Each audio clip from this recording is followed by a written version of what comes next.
Alright, hey guys, how's it going? It's Kire here with another Raid Shadow Legends video. And in today's video, it's a new year. I figured it would be a good time to do a new player guide, try to help people out on what to do when you're just first starting out playing Raid Shadow Legends. So let's get into it. I just want to cover the first things you should be looking at when you're just starting out. And so what I got here is I got multiple accounts here. I got my main account here. I got my primary here, and then also I got a brand new account here. So I figure it'd be kind of nice to see it on a brand new account, what it's like. It's easy to get a little out of touch when you've been playing for a while. Let's start this. So big thing you're gonna be focusing on when you're first starting to play the game is going to be the campaign. As you can see, there's a whole bunch of rewards here as you just complete the campaign. You go through here, you start the campaign and go through that. You're going to be focusing on your starter here. I chose Kale. Kale's like by far the best character. He's going to last for months on your account unless you pull someone crazy. He's an amazing character. Definitely choose Kale. If you also chose Aethel, that's another good choice, but Kale is just head and shoulders above the other three starters. And so here, you're going to be going through this. You just want to complete this with 2 characters. The big thing, and you want to make sure that they are surviving so you can 3-star the nodes. So like, see how this is, you're going to get a lot of level up. You're going to get a ton of energy. It's going to be very different than how it is in the normal game. Whereas as you can see on my account over here, you're going to be very like energy starved. So I'm sitting here, unless I want to spend gems, I have like 51 energy and I'm just letting it regen. Whereas you're going to see like 1,000 energy, like you're going to have it all given to you early. So just keep in mind that eventually that won't be the case. And so as you're going through the campaign here, you're going to be wanting to level up your characters. So leveling up your characters, you just go through here. Artifacts are going to be a big way that really impact your character here. And then also leveling up. When you're 3-star, you get to level 30. 4-star, you get to level 40. And you want to slowly get up Kale to level 60. It's going to be your super end goal. That's going to take quite a while. So you want to go through campaign here. As you can see, there's rewards for completing each one. You get like void shards, which are really cool, sacred shards, stuff like that. And then after you complete normal, then you have hard. And then after you complete hard, you can be brutal.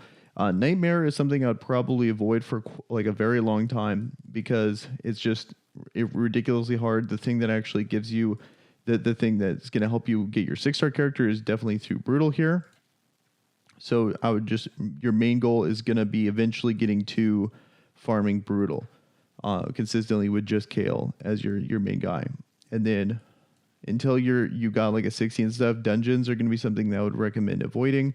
It's like they're okay, but they're really inefficient with what you can get until you're strong enough to be completing some of the higher end versions of the dungeons.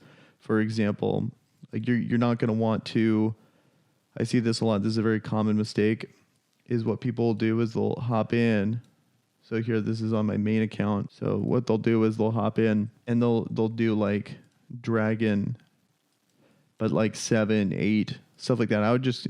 It's not really worth it. I would just focus completely on the campaign. You get a lot better rewards that way. So now let's get back onto the other one. Okay, so now we're back onto this guy. Another thing to keep in mind is if you're lost on what to do, you want to follow these missions completely.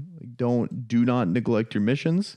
This is going to be a really good way of getting rewards. And also the big thing that happens is that if you do something that's like later on, sometimes this doesn't apply to everything, but it applies to most of it. If you do something like that they want you to do down here, but you've already done it and you're still stuck over here, you'll miss out on that completion. You'll have to just do it over again. So I highly recommend you stay on it and you watch it. Also too, that a lot of things are time based or like gated based on like what day it is in the week. So making sure you're on it. So then if it's, something that opens up in Tuesday and you could have done it, but you just neglected it, you're going to have to wait that whole week or like 3-4 days kind of thing. The big one is like void. If anything void keep related, that's only Sundays. So that's a really big one that can really hinder your progress. And then next, another thing very similar to missions is going to be your challenges here. These are just similar. They're not as impactful, but they are very important. And so you can get some pretty good rewards. Like ancient stars are really good. Artifact stuff, all this stuff is really worth getting. There's like a lot of silver, a lot of energy eventually as you rank up in this stuff. So really good to keep that in mind as well. So then as you progress, you're going to want to make sure. So here's all your energy. This stuff is what's going to replenish every day. So the first thing is going to be energy. They're just going to throw a ton of energy out at you because they want you to play the game and get into it. So you're going to have a ton of that early. So you want to be efficient with it and really just make sure you're spending it on campaign. Like I was saying, that's the most efficient way to do it. And then also here in the middle here, this is going to be your arena tokens. And then you get these, they refresh every hour. And so you're going to want to use those constantly because what you're going to get is a Great Hall. You'll get tokens to spend on the Great Hall that improve your stats over the entire account. And it's something that is a very long grind, a super intensive grind that you're going to still, people that have been playing since the game came out are not even close to being done for most people. And so you're definitely going to want to focus on that, not neglect it, because it's something easy to neglect, but make sure you're constantly doing your arena every day. And so you don't miss out on those that increase your stats, because it is really impactful. It's a really slow grind, like I was saying earlier, but definitely something you don't want to neglect on. And so then eventually, those are going to be the main things as a very, that's like the direction you want to have when you're first starting out. Some kind of overarching things that I like to keep people in mind. And then lastly, I should say, is going to be clan boss. Then you're going to want to join a clan. And then clan boss is, let's go to my main account for this part. So here's the main account. So clan boss, you'll have, as you first start out, so the clan boss, when you finally join a clan, you want to do this as soon as possible, because this is the best rewards in the game are going to be clan boss. They're daily rewards. You just got to participate. And then you're going to want to build a team of 5, and then you're going to slowly progress through each dungeon. And so the reason why Kale's so good is because Kale is a character that's really good in clan boss when you're first starting out. Eventually you'll replace him, but it takes a really long time. You can get all the way down to Nightmare. I've seen people use him. He gets outscaled in Ultra Nightmare, but he is still pretty good in Nightmare. So super good rewards through that. That's why we're picking Kale. And then, so since clan boss is the main focus, what you're going to want to do, and this is long term, this is what you're going to want. We have the idea what we're going to be doing daily, basically. And then eventually what your plan is going to be getting characters up to 6 stars. So you're going to want to take your Kale to 6 star. So I had Kale and I leveled him up too. So you take him up to 6 star. And then once you have him 6 star, then you're going to want to eventually take 4 more characters to 6 star. So you can, the reason why 6 star is important is because the stats improve massively when you 6-star a character. For example, the stats get dwarfed. As you can see, look at all these stats here. They're in the 10,000 health, stuff like that. Whereas if you take a character that's 3 stars, you can see he only has 3,000 health. So it's a massive difference in stats. And that's a bad example. Let's go node gear. So look at how massive a difference it is between the same character that is 3-star versus 6-star. So that's why 6 star is important. That's how you're gonna make the character strong.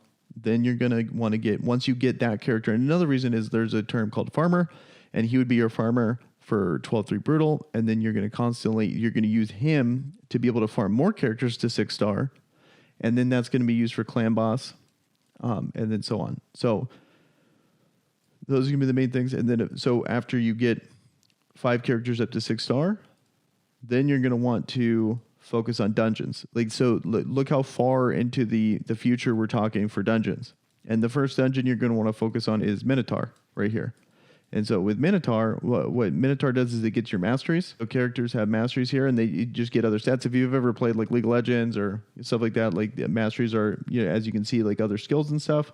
So it's going to be that long until you're really going to want to focus on dungeons, and then you're going to have the Minotaur grind. And then after Minotaur, that's when you're going to really want to focus on. Dragon. And then the game's going to become Dragon and Clan Boss. I think that's kind of an introductory guide on exactly what to do when you're first starting out the game. This is a very long, time in the progression. This is probably 3-4 months worth of gameplay here.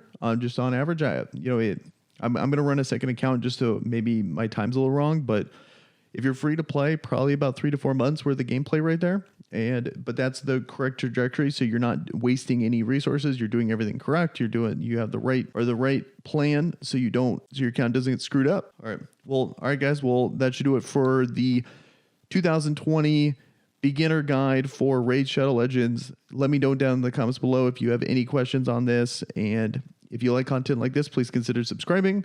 And you guys have a good day. Peace.